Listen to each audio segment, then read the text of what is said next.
ท่านเจ้าสิเราให้ฟังมีคนย้องคอยว่าหน้าเขานางงามอยู่อ่ะ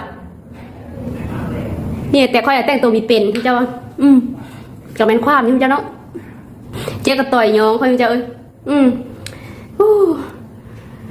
งามมันยังตาดีอยู่เราหลายคนนี่ตาไม่ดีเท่าเราได้เล่าตาถึงแห้งด้ำดีไม่เห็นเลยความงามของคอยค่ะเล่ามันตาถึงแห้งเลยเห็นความงามของคอยฉะนั้นมันซ้อนอยู่เลิกสมมติเรายังแนมเห็นอยู่เห็นยอดเลยงามยังตาดีอยู่สุดยอดยกโป้ให้เลยเจ้าคอยสิเราต่อกระเทยเรามาย้องคอยละกาคอยกับสิย้องเราคืนอีกคลิปนี้คอยกับสิมาเว้าถึงเจ๊ต่อยเนาะแต่กะขออนุญาตก็ได้คอยสิเว้ากันมีเว้าความเสียหายดอกแต่ก็จะเว้าถึงความรู้สึกหรือว่าความในใจของคอยนะมีตอนนั้นนะคอยเฮ็ดกล้วยตาไปขายเจ้า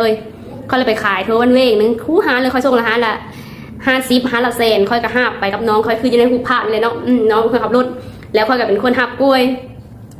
ขายกล้วยไปขายให้บ้านน้อยแต่หาแล้วนะอยู่คือแคมป์วัดบ้านเวงแต่พวกเราจะไปนู่นเราไปนู่นได้ในบ้านเวงยึดแถวแจวัดนั่นแหละคือวันสั้นค่ะข้าในใจคือผิดหรือข้าในใจคือว่าเนาะเขาไปส่งกล้วยเลยคอยอย่าเข้าไปถามหาเจ๊กระต่อยนะแต่ข้อยน่ะมีกล้าท่านเจ้าพอได้ยินเขาว่าเจ๊กระต่อยเป็นคนหายเป็นว่ะเป็นคนหายเป็นแล้วก็ค่อยก็เลยมีกล้าเมื่อนั้นเราก็ตัดสินใจเลยหยาเข้าไปแล้วก็ถามเจ๊เขาก็ถามคอยไว้นี่แหละแบบยานแค่เนาะเอาบอกกล้วยทราบคอยจะถามวันนี้แล้วก็ถามมาขายแนวเลอร์แล้วก็ถามวันนี้แหละคอยว่า13 ถุงต่อ10คุณจ้าว่าเราต่อคอยแนวเลอร์แล้วเอามาลองเบิ้ง10 โพกแล้วว้าวต่อความที่คอยย่านนะท่านเจ้าเขาไม่กล้าเข้าไปถามนะเขาเลยตัดสินใจเข้าไปถามมาคำตอบที่ค่อยได้มาเกินที่ค่อยคาดนะ100,000ว้าตัวค่อยแบบเข้าใจละลายได้เจ๊คิดหน้าเขาจะมาส่งเธอเจ้าเขาให้เสาร์คิดเนาะวันนั้นเขาไปส่งเขาเมิดแล้ว